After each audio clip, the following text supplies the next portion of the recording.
Assalamu alaikum, que la paix soit sur vous.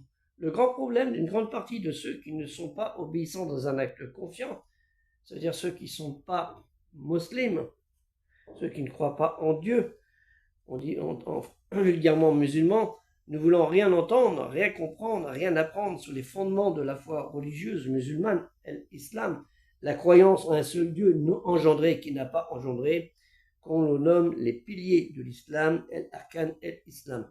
L'attestation d'unicité en un seul Dieu, shahada, les prières invocatrices, les 5 prières invocatrices, el salat, l'aumône bienfaitrice, zakat, le jeûne spirituel pendant le mois de Ramadan, Saum Ramadan, Shar Ramadan, et le pèlerinage, naturellement, à la Mecque, qu'on retrouve aussi tous ces piliers dans le monothéisme juif et chrétien normalement, mais qui ne veulent pas le faire parce qu'ils n'ont pas envie de le comprendre.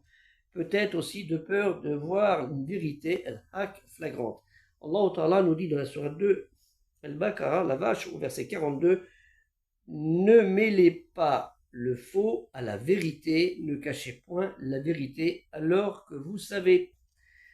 وَلَا تَلْبِسُوا الْحَقَّ بِالْبَاطِلِ وَتَكْتُمُوا الْحَقَّ وَأَنْتُمْ تَعْلَمُونَ.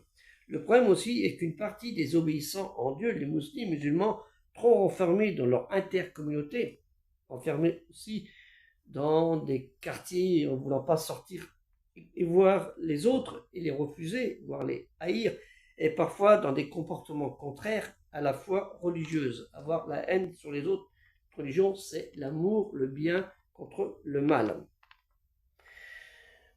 Et qui ne cesse surtout de critiquer ces personnes, au lieu de leur apporter la bonne nouvelle.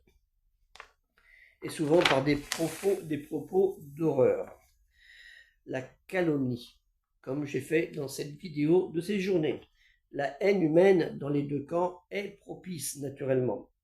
Et ce mur de compréhension, il devrait être rompu. Il devrait être au contraire un mur d'amour qui devrait être scellé.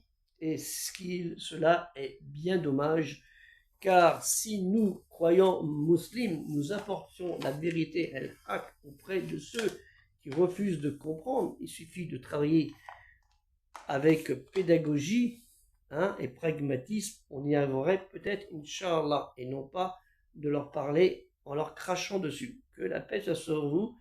Assalamu alaikum et bonne prière de vendredi.